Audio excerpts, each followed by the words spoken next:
और अब बात शेयर बाजार की। रजत, जोरदार तेजी एक ही शब्द है आज की, जो मार्केट्स पे हो रहा है, क्योंकि शुरू हुई हुई गैप अप ओपनिंग और 100 पॉइंट्स की बढ़त स्ट्रेट अवे इंडेक्स पे देखने को मिली 8867 के लेवल पे। अब हम 8900 के लेवल के बेहद करीब कामकाज कर रहे हैं और देखिए आज शॉर्ट ट्रैप हुए हैं। यही बात हो रही थी कि अगर इवेंट रिस्क अगर पॉजिटिव साइड पे डेवलपमेंट होती थी, जो कि यूएस मार्केट्स पे हो गई है, ब्याज दरों में कोई भी छेड़छाड़ नहीं की गई, तो उसका इम्पैक्ट आएगा वर्ल्ड वाइड इक्विटीज पे। आज एशियन मार्केट्स की पॉजिटिव शुरुआत थी, उसका इम्पैक्ट जो है वो इंडियन मार्केट्स पे भी रिफ्लेक्ट हो रहा है। हीरो मोटोकॉर्प जैसे स्ट्रक्चर्स चढ़े, साथ ही साथ जो तेजी बनी उसमें हिंडाल्को, पावर ग्रिड, ये स्टॉक्स स्ट्रांग हुए। 2% ज्यादा के रिटर्न सभी स्टॉक्स में। मेन इंडेक्स के स्टॉक्स हैं bank of Baroda, ICICI bank, Maruti Suzuki, ये सभी स्टॉक्स 2-2% की तेजी शो कर रहे हैं। जब ऐसा होता है तो बाजार पे ऑटोमेटिकली एक बहुत स्ट्रांगली चेन रिएक्शन बनता है और वही हुआ है। अब आज का ओपन उसी के आसपास हम टिके हुए हैं, लेकिन ऐसे में कौन से छोटे मझौले स्टॉक्स हैं जहां पर ट्रेडर्स इस मार्केट में बहुत एक्टिव, वो देखते हैं स्मॉल कैप रेडार।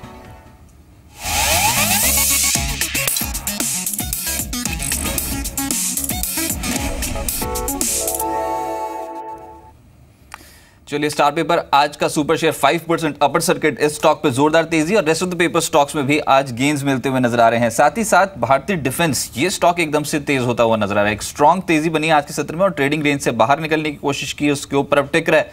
15% का स्ट्रॉन्ग रिटर्न इस बाजार पे। बीपीएल, ये स्टॉक लगातार मोमेंटम में और 52 हफ्ते के उच्चतम स्तर पे पहुंचता हुआ नजर आया। आज के सत्र में तेजी बनी 7% की। HCL इन्फो सिस्टम्स, ये स्टॉक में काफी अप पोटेंशियल नजर आ रहा है क्योंकि सभी एवरेजेस के ऊपर है और ये स्टॉक निचले स्तरों से फिर से खरीदारी आज ट्रेडर्स ने दमदार तरीके से की है HCL इन्फो सिस्टम्स में। साथ ही साथ कुछ अन्य शेयर्स जहां पर आज मोमेंटम काफी स्ट्रांग देखने को मिल रहा है, उसमें डीलिंक शामिल है। ओवरसोल्ड रीजन से एकदम से स्पाइक बना जो इसको 20% अपर फ्रीज पे ले गया, 90 रुपए स्ट्रेट हुए, 90.65। इसमें 20% के अपर सर्किट पे लॉक है डीलिंक। साथ ही साथ इंसेक्टिसाइड्स लगातार दूसरे दिन तेजी देखने को मिल रही है स्टॉक में। दीप इंडस्ट्रीज 2016 के उच्चतम स्तर पे पहुंचा।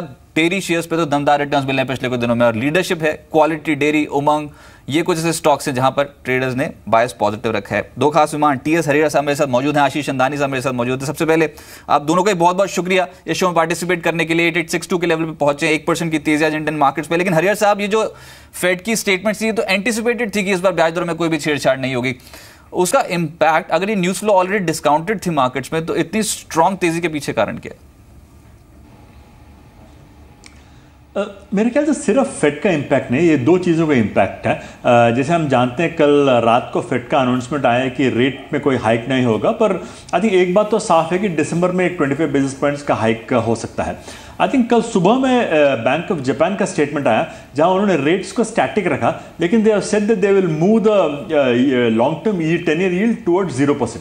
तो आई थिंक ये दोनों मिला के दो बात साफ जाहिर है, बीट जापान या be it US, I think liquidity infusion तो बना रहेगा। तो जब तक लिक्विडिटी इन्फ्यूजन बना रहता है, I think there is no shortage of investments coming into India. तो जहां तक एफआईआई फ्लोज का सवाल है, पोर्टफोलियो फ्लोज का सवाल है, आई थिंक पोर्टफोलियो फ्लोज जारी रहेगा। दूसरी बात यह है कि क्योंकि जापान ने भी इजी लिक्विडिटी रखा है और यूएस भी इजी लिक्विडिटी रखा है, अभी उम्मीद की जा रही है कि शायद से अक्टूबर 4 को जब आरबीआई का मॉनेटरी पॉलिसी आएगा, शायद से दे में proactively go and cut rates पे 25 बेसिस पॉइंट्स। और क्योंकि इन्फ्लेशन भी हमारा काफी हद तक कंट्रोल में आया है, ग्रोथ भी वीक है, तो आई थिंक इन सब बातों को मेरे ख्याल से मद्देनजर रखते हुए आज मार्केट में एक अच्छी तेजी दिखाई दे रही है। क्योंकि I think there is expectation that शायद से अक्टूबर 4 को जब आरबीआई मीट करेगा तो there is a very strong likelihood that 25 basis points rate cut आ जाएगा। चलिए, बहुत शुक्रिया सर आपका हमारे साथ जुड़ने के लिए। आप मानते हैं कि यहाँ पर हो सकता है कि बाजार की तेजी मोमेंटम और जारी रहे, रेट कट अगर हो जाता है आरबीआई की तरफ से भी तो वो एक दोहरा इंपैक्ट डालेगा इंडियन मार्केट्स पे। लेकिन आज के ओपन के नीचे है बाजार, 8873 पे ओपन हुए थे, अब 8864 के ऊपर कामकाज कर रहे हैं। कुछ ज़्यादा बड़ी गिरावट नहीं ऊपरी स्तरों पर, लेकिन फिर भी ओपन को नहीं संभाल पाई, ये इंपॉर्टेंट है। आशीष चंदानी साहब मेरे साथ अब जुड़े। आशीष जी शुक्रिया सर, आज की ओपनिंग को कैसे देखते हैं? गैप तो बन गया आज, जो एक स्ट्रॉन्ग मूव मिला मार्केट्स पे, लेकिन क्या ये आपको सस्टेनेबल लगते हैं ये लेवल्स? देखिए, मुझे तो ये आज का सेकंड हाफ बहुत क्रिटिकल रहेगा ये बताने के लिए कि क्या है सस्टेनेबल है कि नहीं, यूरोपियन मार्केट्स कैसे ओपन होते हैं। बट नेवरदलेस सेंटिमेंट अभी भी थोड़ा सा पॉजिटिव यहाँ पे दिख रहा है, क्योंकि जिस तरीके से एक गैप अप ओपनिंग हुई, ऑल्दो कहीं ना कहीं थोड़ा सा फैक्टर इन था ही, बट चूंकि शॉर्ट बहुत सारे बने हुए थे तो मेरे ख्याल से एक शॉर्ट क्लियरिंग हुई है, इसलिए हमने एक थोड़ा सा गैप अप ओपनिंग दी है। मुझे लगता है कि सेकंड हाफ बहुत क्रिटिकल रहेगा, देखते हैं कहाँ पे क्लोज होता है। अगर हम 88.20 के ऊपर क्लोज होते हैं तो शायद ये एक नेक्स्ट लेग ऑफ रैली का स्टार्ट हो सकता है। तो 88.20 एक बहुत इंपॉर्टेंट स्पॉट पे लेवल रहेगा निफ्टी में, जो मुझे देखना है कि अगर उसके ऊपर क्लोज होता है तो शायद सिमेट्रिक थोड़ा सा चेंज हो सकता है। राइट, कुछ स्टॉक्स जिनका मैं जिक्र कर रहा था, फटाफट से आपका रिएक्शन चाहूंगा उस पर। स्टॉक देखिए, दीप इंडस्ट्रीज लगातार 2 ट्रेडिंग सेशंस में तेज हुआ, 2016 के उच्चतम स्तर पे कि यहाँ से तेजी भी और बढ़ती नजर आती है आपको, फिलहाल 6% ऊपर है। डेफिनेटली दिस ईयर के हाईएस्ट लेवल पे है ये पर्टिकुलर स्टॉक। और देखें अगर आप पिछले 10-12 ट्रेडिंग सेशन से, तो ये कंसोलिडेशन में था। आज एक फ्रेश ब्रेकआउट हुआ इस पर्टिकुलर स्टॉक में, और ये जो ब्रेकआउट है 212-215 के जोन के ऊपर, मुझे लगता है कि नेक्स्ट इसका जो टारगेट है 240 के आसपास का आना चाहिए। तो 240 के टारगेट के लिए ट्रेडर्स बिल्कुल होल्ड कर सकते हैं। एक स्टॉप लॉस जो लें थोड़ा सा डीप रहेगा, 209 रुपये का स्टॉप लॉस रहेगा। तो मेरे ख्याल से 209 रुपये के स्टॉप लॉस के साथ 240 तक का टारगेट इस पर्टिकुलर स्टॉक में दिखता है टेक्निकली।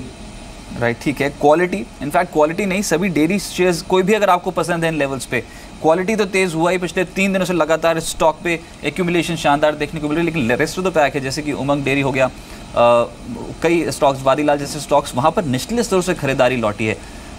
ये पूरा ही सेक्टर चल रहा है इस समय, कोई पसंदीदा पिक होगी आपकी? प्रभात डेयरी भी काफ़ी इफ़ेक्टिव है मेरे ख्याल से, क्वालिटी में भी काफ़ी अच्छा मूवमेंट आया है। तो मेरे ख्याल से अगर हम देखें तो क्वालिटी डेयरी इस पूरे पिछले 5-6 महीने के सेशन में इतना ज़्यादा रनअप नहीं दिया है, और जो भी ब्रेकआउट रिसेंटली आया है, मुझे लगता है कि ये ऐसा स्टॉक है जिस पर डेफिनेटली बैट करना चाहिए। प्रभात की अगर हम बात करें तो थोड़ा रनअप इसमें हो चुका है, मुझे लगता है कि अब एक थोड़ा सा चर्निंग होगा विद इन सेक्टर। तो शायद ऐसे स्टॉक्स जो अभी अंडर वैल्यूड हैं या जो भी इतना नहीं चले हैं, तो उसमें क्वालिटी डेयरी डेफिनेटली नज़र में आता है। काफ़ी पुराना नाम है, बीच में भी हमने इसमें देखा है कि बहुत स्ट्रॉन्ग रैलीज होती हैं। तो जो 130 के आसपास का रेजिस्टेंस लेवल था उसको ब्रेक नहीं कर रहा था ये पर्टिकुलर स्टॉक। 2 बार ट्राई किया था इस पर्टिकुलर स्टॉक ने, बट उसको ब्रेक नहीं कर पाया। तो मुझे लगता है क्वालिटी डेयरी पे ही अभी बैट करना चाहिए, जो आज हमने कुछ 4.5-5% की मूव देखी। अगर कहीं से करेक्शन भी मिलता है तो डेफिनेटली बाय ऑन डिप्स की स्ट्रैटेजी रह सकती है। मुझे लगता है जो नेक्स्ट इसका टारगेट है वो 175 के आसपास आना चाहिए, पोजिशनल बेसिस पे है। मे बी 10 से 15 दिनों में शायद हम 175 का लेवल आराम से इस पर्टिकुलर स्टॉक में देख सकते हैं। जो एक इमीडिएट मुझे सपोर्ट दिख रहा है इस पर्टिकुलर स्टॉक में, वो 127-128 के जोन के आसपास दिख रहा है, जिसको हम स्टॉप लॉस मान के भी चल सकते हैं। तो ओवरऑल डेयरी स्टॉक्स में हमने काफ़ी तेज़ी देखी। क्वालिटी डेयरी मुझे लगता है अब इसमें रनअप आनी स्टार्ट हुई, क्योंकि पूरे ऑलमोस्ट पिछले 6 महीने में अंडर परफॉर्म किया। चलिए, तो डेयरी स्टॉक्स में हो सकता है कि मोमेंटम और कंटिन्यू होता हुआ नजर है। लेकिन बड़ी खबर आ रही है, उसी का रुख कर लेते हैं। एनएससी और ब्रोकर्स के बीच साठगांठ के आरोप हैं। सेबी ने एनएससी बोर्ड से गड़बड़ी की जांच करने को कहा है। एनएससी चेयरमैन अशोक चावला को सेबी ने चिट्ठी लिखी है। साथ साथ एक्सचेंज के अफसरों और ब्रोकर्स के बीच साठगांठ के आरोप है। इस पे और अपडेट लेते हैं। मेरे साथ तरुण, मेरे सहयोगी मेरे साथ मौजूद हैं। तरुण, एनएससी अफसरों और ब्रोकर्स के बीच एग्जैक्टली साठगांठ है, इसको थोड़ा डिटेल से समझाएं, क्या कुछ मामला सामने निकल के आ रहा है? बिल्कुल रजत, मैं बताना चाहूंगा कि सेबी ने एनएससी को कोई क्लीन चिट यहाँ पे नहीं दी है, और जो सेबी के जो हमारे सोर्सेज हैं वो ये बता रहे हैं कि जो टेक्निकल एडवाइजरी कमेटी की जो फाइंडिंग्स थी, सेबी उसी को फॉलो करेगा। और उस फाइंडिंग में साफ तौर से था कि कहीं ना कहीं एनएससी के अंदर ऑफिसर्स और ब्रोकर्स के बीच में साठगांठ थी। एक अनफेयर एक्सेस जो था वो कुछ ब्रोकर्स को दिया गया था कोलोकेशन के मामले में। तो उसी पे आगे यही चीज टेक्निकल एडवाइजरी कमेटी ने अपनी रिपोर्ट में सबमिट की थी, और सेबी भी उसी रिपोर्ट पे आगे अपनी कार्रवाई करेगा। और जो टेक्निकल एडवाइजरी कमेटी की रिपोर्ट पे सेबी ने एनएससी से भी जवाब मांगा था, लेकिन जो एनएससी ने जवाब दिया उस पे भी सेबी खुश नहीं है। सेबी उससे कन्विंस नहीं है कि जो एनएससी ने जवाब दिया कि हमारे एंड से कोई गलती नहीं हुई है।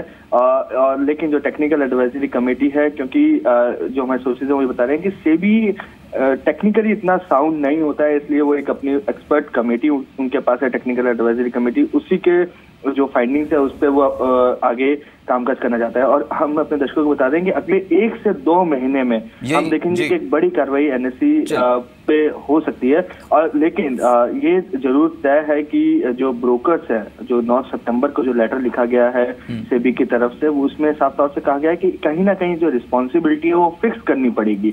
चलिए, रिस्पॉन्सिबिलिटी फिक्स करनी पड़ेगी, लेकिन डार्क फाइबर मामले में सेबी ने जो जांच है उस प्रक्रिया को आगे बढ़ाया है, तो सेबी का फैसला कब तक आ सकता है और एनएससी का इस मामले पर क्या कहना है? तरुण जी बताएं।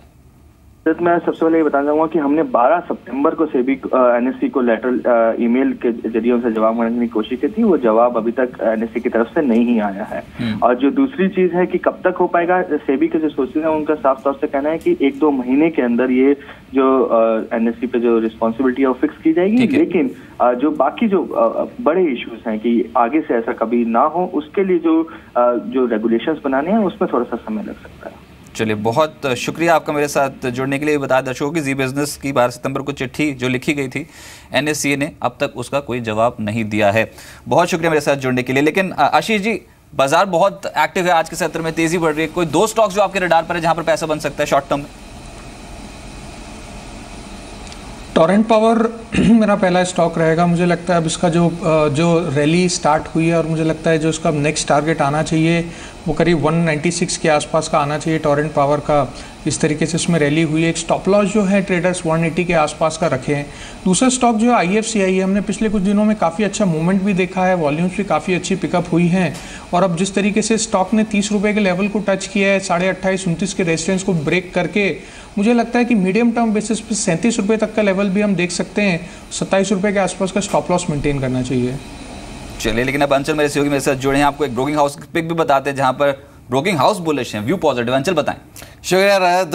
आज की पिक रहेगी इरोस इंटरनेशनल। देखिए, मूवी प्रोडक्शन से ये कंपनी जुड़ी हुई है और काफ़ी समय से एक सबड्यूड परफॉर्मेंस रही थी, लेकिन अब Q1 नंबर्स में टर्न अराउंड आने के बाद अब शेयर में तेजी बनती हुई दिखेगी। पहले कंपनी के नंबर्स की बात करते हैं। देखिए, Q1 में कंपनी का मुनाफा करीब 3 गुना होता हुआ दिखा, ऑपरेटिंग मुनाफा भी करीब 2 गुना होता हुआ दिखा। एक strong set of numbers company Q1 में पोस्ट की और कारण था एक अच्छी पाइपलाइन रही। Q1 के अंदर कंपनी की काफ़ी सारी मूवीज थी जो एक अच्छे कलेक्शन रजिस्टर करती हुई दिखी। Q2 में भी कंपनी ने 2 नई पिक्चर्स लॉन्च की और दोनों का ही परफॉर्मेंस अच्छा रहा है। और Q3 तक का आते आते और 2 नई मूवीज आने वाली है, स्पेशली रॉकॉन 2 जो रॉकॉन की सीक्वल है वो रिलीज होने वाली है Q3 में। तो कहीं ना कहीं एक strong set of numbers FY17 में कंपनी पोस्ट करती हुई दिखेगी। लेकिन इसके अलावा एक बड़ा कारण शेयर को लेने का ये भी था कि जो वैल्यूएशन है वो बेहद आकर्षक हो गए। देखिए, अगर आप इसको कंपेयर करें, शेयर की एक हेल्दी कैश EPS है, अच्छा डिविडेंड रिकॉर्ड है। अगर आप इसकी फॉरवर्ड लुकिंग एस्टिमेट्स देखें FY18 तक, तो शेयर का मल्टीपल महज 6.5 के मल्टीपल में ट्रेड करता हुआ दिखेगा। तो बेहद सस्ते दरों पे शेयर अवेलेबल है। एक स्ट्रॉन्ग अपसाइड यहां से दिखती है। अभी तक शेयर में तेजी आई नहीं थी, अब तेजी बनती हुई दिखेगी।